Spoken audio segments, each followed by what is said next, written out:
that there be a full and complete study of classified technologies connected to this subject to see how they could be properly declassified and applied for peaceful energy generation so that the world may get off of fossil fuels in enough time to prevent greater ecosystem damage or war over the looming energy crisis, which is sure to sweep the earth in the coming decade.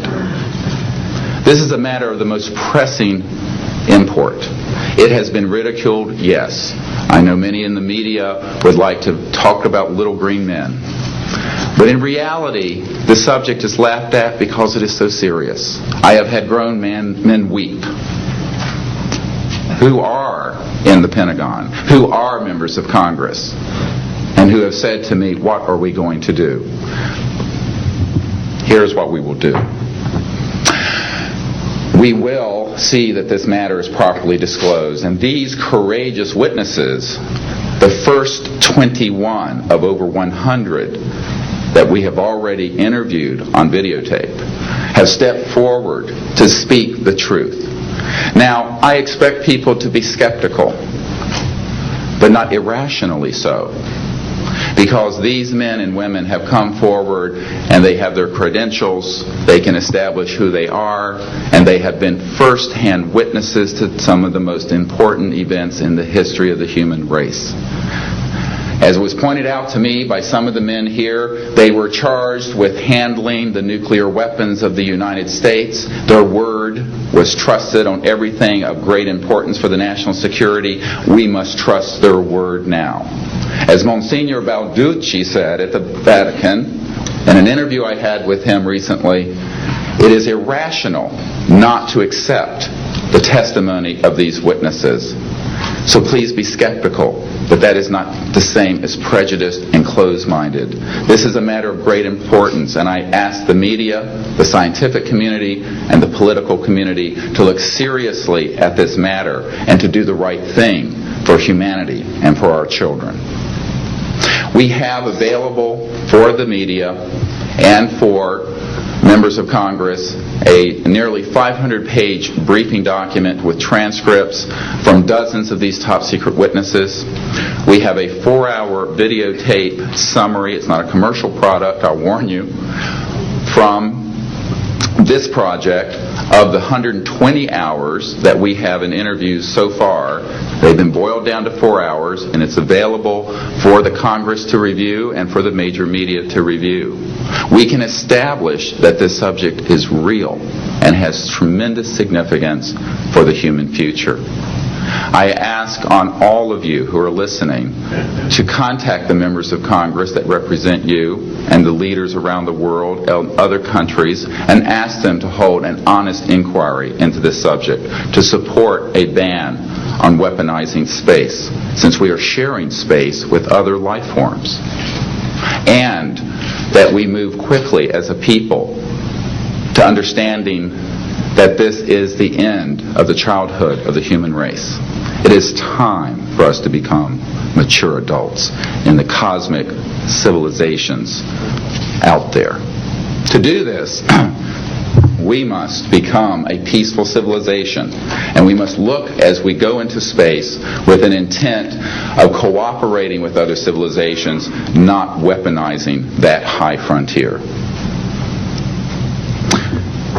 The men and women who will speak next will do so in order, beginning on your left.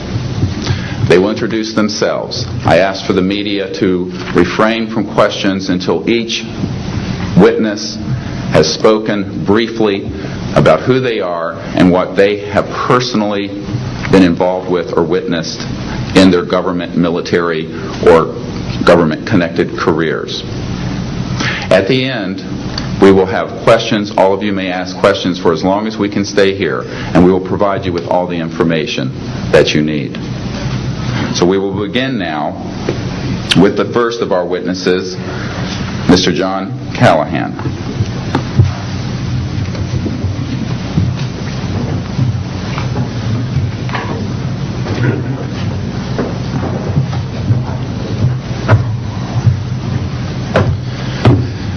My name is John Callahan. I'm a retired FAA employee. I was the division manager for the Accidents, Evaluation, and Investigation Division in D.C. About 2 years before I retired, I received a call from Alaska region where the region wanted to know what to tell the media. When I questioned, tell the media what? He says about the U.F.O, and it went downhill from there.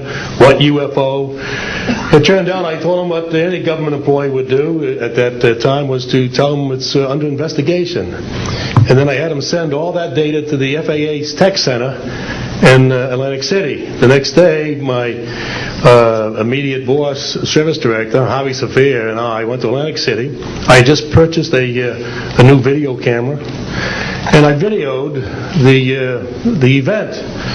In Atlantic City, we had them play back on a scope, you would call it a scope, a plan view display, PVD, exactly what the pilot seen or what the controller seen, and we tied that in with the voice tape so we could hear exactly what the controller said and what he heard, and we taped it. We came back the next day, briefed the administrator, Admiral Ingen, on what happened. He wanted a 5-minute briefing. After we started the briefing, he wanted to know if he could see the video. We put the video on. He watched the video, the whole video. The next day, he set up a meeting for me to give a dog and pony show to President Reagan's scientific staff and whoever they brought over, and to hand off all that data to them.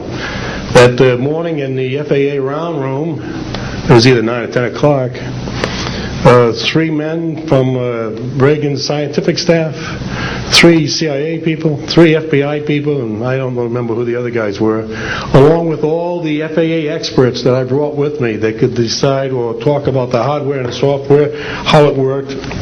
We put on a dog and pony show. We let them watch the video. We had all the data there. We had all the printouts that the computer put out. They got all excited over it. When it was all done, the CIA, one of the CIA men told the people they were now sworn to secrecy, that this meeting never happened and this event never happened. When I asked them why, I thought it was probably just a stealth bomber at the time.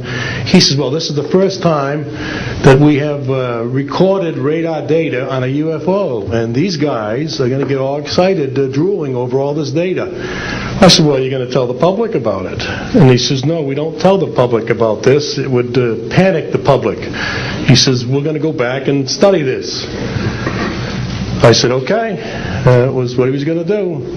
Now, I've told this story many times, and I get sometimes funny looks from people. I have with me the voice tapes of the controllers that were involved, the FAA original tapes. See, after we handed this stuff off to the President's staff, the FAA didn't know what to do with it. We don't separate UFOs from real traffic, so it's not our problem. Okay? I have a copy of the original of the video that we took, which is rather interesting. And once the thing was all over, the reports started coming into my office, but because it wasn't an FAA air traffic problem, the FAA's report ended up on a table in my office. And it stayed there until I retired, when one of the staffers packed up all my gear and helped it move to my house. Also, in a box I found just a few days ago, in my 1992 tax return, I have the target printouts from the computer data, which, so if you wanted to or look at every target that was up there at the time, you can now reproduce this from this piece of paper here. And it's called the U.F.O. incident, Japan 1648, I believe the number was. It happened on November the 18th, 1986. I'm prepared to go to Congress, to swear before Congress that everything I've told you people and everything that is here is the truth. Thank you.